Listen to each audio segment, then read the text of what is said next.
got the stock market at record highs, but it doesn't really feel like anybody is excited. And why are people not fired up about a record high in the market? Joining us now to discuss is Michael Cuggino, President and Portfolio Manager of the Permanent Portfolio family of funds. So, Michael, you note that consumer and executive confidence have been waning. We've seen CEO confidence charts going around for some time now. That's moving down and to the right. What do you think the disconnect is right now between how I think some investors feel about the market, how the market is behaving, and how consumers and executives are talking about this economic cycle? Yeah, good afternoon. I mean, disconnect is the right word. I think investors this summer got spooked by the Fed changing course. Even though they like the idea of lowering interest rates, it did potentially call into question the sustainability of U.S. growth and a growth forecast. And then also you have the ongoing trade issues, really headline news on a daily basis. Obviously with China, but also with Europe. The new NAFTA hasn't been ratified as well yet. You had weakening global growth. You had global interest rates declining again, more central bank intervention. So I think a lot of these things gave investors a sort of sense that there was a pending recession coming, or at least a slowdown. The U.S. data has never really indicated that, though, and we've been counseling clients for months saying, yes, there's a lot of risks out there. Be aware of them, plan for them, but also let's look at the positive data in the U.S. Everybody's working. Corporate earnings are still, they're weakening, but they're still there. Consumers are spending. Inflation is in check. Cost of capital is low. You just don't see recession starting with that fact pattern usually. And so while there were negative issues, the inverted yield curve spooked everybody for a while as well. The U.S. economy still had some substance to it. And we've seen a little uptick lately in sentiment. Global interest rates have started to go up again. Corporate earnings haven't been as bad as people maybe thought in Q3 so far. And we've recognized this momentum shift a little bit in the stock market the last couple of weeks. So you're not on recession watch right now, and you think that the biggest risk to U.S. outlook actually comes from within the U.S. and not outside of it, which is interesting because, we've talked to a lot of people that say, look at what's happening in Germany. Look at what's happening in the EU. We could be dragged into that. Why do you think the issue is internal? Well, by internal, I mean it's psyche. If consumers feel like there's a recession coming, if CEO sentiment and the C-suite sentiment is negative, then people start to pull back. They start to defer decision making. They don't spend as much, and it becomes a self-fulfilling prophecy. So my point in that comment was that the U.S. economic data has been largely decent.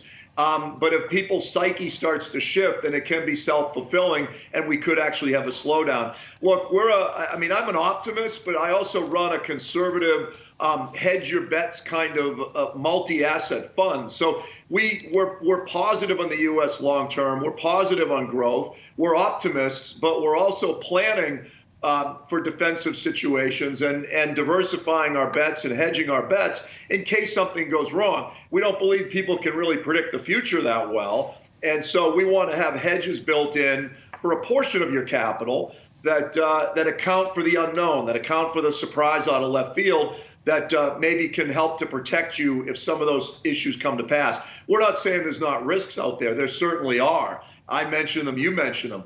But at the moment, they're not sufficient enough to derail what the U.S. is doing at the moment. And that would be the point. Now, Michael, I want to ask about some of the big changes we've seen in financial markets. I think a lot of it comes from the tech sector, which got quite frothy over the last couple of years. You saw the WeWork IPO failure. You've seen Lyft and Uber struggle, Grubhub getting crushed today. I mean, do these things to you start to add up to make it seem like sentiment has really turned in this market, and maybe the big names haven't noticed yet, but something quite negative could be happening on the margins for now, but may become more mainstream in the coming months and quarters?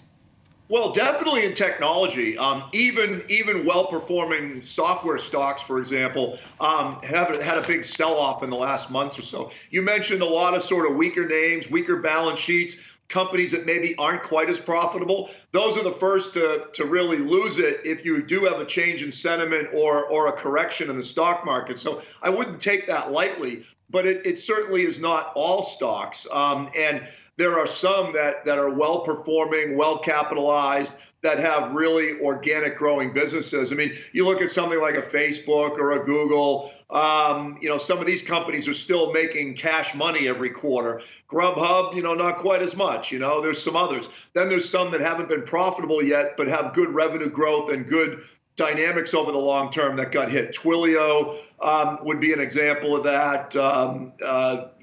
Workday would be an example of one that's barely profitable but has great growth prospects. So and then there's others like Adobe that have had a tough run. So it's all over the place. On the other hand, you have certain industry sectors that have performed very well lately, financials being one of them, materials, transports, and those are definitely levered towards growth, and they would be consistent with maybe an uptick in global growth. The fact that maybe there's recent thinking that global growth has bottomed, maybe it's going to improve. Global interest rates have moved off of their lower yields from a month or two ago. Those are all consistent with a move towards cyclical stocks, growth stocks, financials, et cetera. So the market does make some sense. I think generally speaking, it's not cheap, it's rich, but it's not wildly overvalued here, and would definitely be able to support multiple expansion in a growth environment, or if you continue to get a decent, solid foundation with corporate earnings. So, be cautious. Spread your bets around names that aren't maybe as expensive as others. I wouldn't say the stock market is negative, but there are definitely some rich value areas that you might want to look elsewhere. All right, Michael Cuggino, portfolio manager of the Permanent Portfolio family of funds. Thanks for joining us.